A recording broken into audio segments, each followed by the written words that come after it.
ఏ రకంగా చంద్రబాబు నాయుడు గారు కుట్రలు చేస్తారు, రాక్షస రాజకీయాలు చేస్తారు అన్నది ఆయన కూడా సువివరంగా కూడా వివరించినాడు. హత్యలతోనూ, వెన్నుపోట్లతోనూ, శవాలతోనూ, కుట్రలతోనూ రాజకీయాలు చేస్తున్నది చంద్రబాబు అయితే, విలువలు, విశ్వసనీయత, మాటకు కట్టుబడి రాజకీయాలు చేస్తా ఉన్నది మేము. గర్వంగా కూడా చెప్తా ఉన్నాను నేను ఈ మాట. వైఎస్ఆర్ కాంగ్రెస్ పార్టీ జగన్ గురించి నేను ఒకటే గర్వంగా కూడా చెప్తా ఉన్నా. జగన్ మంచోడు కాబట్టే మా తాతను రాజారెడ్డి గారిని చంపిన వాళ్ళు ఈ రోజుకి కూడా ప్రశాంతంగా బతుకుతా ఉన్నారు. జగన్ చెడ్డోడైనంటే వాళ్ళంతా బతుకుండే వాళ్ళ?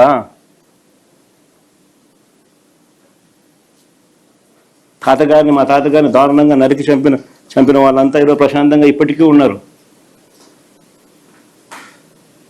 జగన్ నైజం ఎలాంటిది, జగన్ మనస్తత్వం ఎలాంటిది అని నిదర్శనం అది.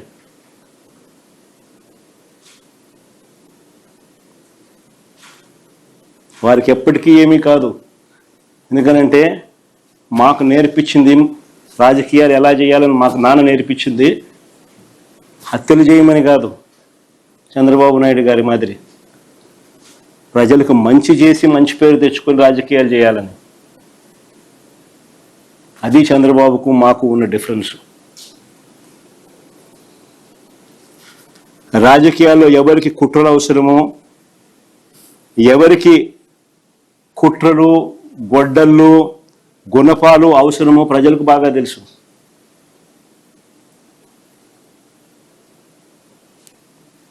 చంద్రబాబు గారు మీకు 77 ఏళ్ళ వయసు.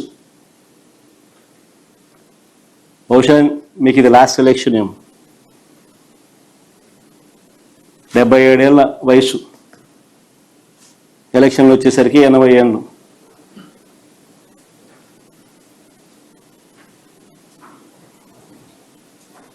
ఈ వయసులో కూడా ఇలాంటి దౌర్భాగ్యమైన రాజకీయాలు చేయడానికి సిగ్గుగా నీకు అనిపించడం లేదా చంద్రబాబు అని అడుగుతా ఉన్నా.